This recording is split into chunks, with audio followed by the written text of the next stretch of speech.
მოხსენით ყადაღა ჩემს ფონდს ვდებ საჯარო პირობას მაგთან ხიდან ერთი თეთრი არ გადაირიცხება პოლიტიკურ კონტექსტში. ნანუკა ჟორჟოლიანმა საჯარო პირობა სოციალურ ქსელში დადო და გენერალურ პროკურორსაც მიმართა. ჟორჟოლიანი ვიდეო მიმართვაში დეტალურად ხსნის, რაში იხარჯებოდა თანხები მისი ფონდიდან და ყადაღის მოხსნის შემთხვევაში რაში აღარ დაიხარჯება. ნანუკას ფონდიდან არც ერთი ლარი და თეთრი არ გადაირიცხება. არც აწმირებისთვის, არც აიცინაღებისთვის, აიცინაღება აკრძალულია, არც პატიმრებისთვის, არც მათი ოჯახის წევრებისთვის.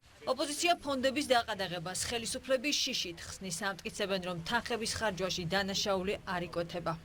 დააყადაღეს თანხები, რომელიც ჭირდებოდა გაჭირვებულ ბავშვებს. თუ აქციებზე დაზარალებული ადამიანების დაფინანსებას პოლიტიკურ მოტივს ვინმე ეძახის, რა თქმა უნდა, ეს მიუღებელია. იქიდან გამომდინარე, ეს ფონდები შექმნა სწორედ იმ ადამიანებმა შექმნეს იმ ადამიანების მხარდასაჭერად, ვინც ყოველდღურად ზარალდება ამ აქციებზე. მმართველი გუნდი გამოძიების დასრულებას სელის, მანამდე კი აცხადებენ, რომ ქველმოქმედების სახელით დანაშაულის წახალისება დაუსჯელი არ უნდა დარჩეს. როცა ეუნები რომ დაარღვიე კანონი გადაგიხდი, მაშინ როცა ეუნები რომ დაუპირისპირდი პოლიციას ფიზიკურად და მე მოგცემ ჩაჩქანსაც და შესაბამის აღჭურვილობასაც, რასაკვირველია, ეს უკვე არა თუ პოლიტიკური ნიშნის მატარებელი ფონდია.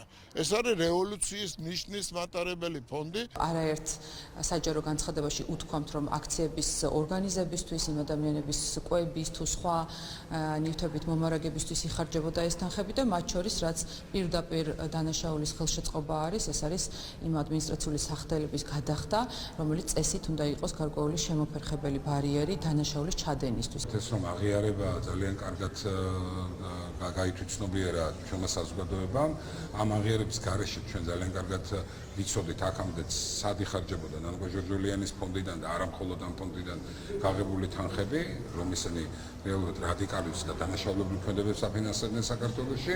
სასამართლოს განჩინებით ყადაღა 5 ფონდის ანგარიშებს ადევს. ძალადობრივი მოქმედებების წახალისებისა და დამნაშავე პირების ფინანსური მხარდაჭერის გამო დაწყებული გამოძიება კი გრძელდება.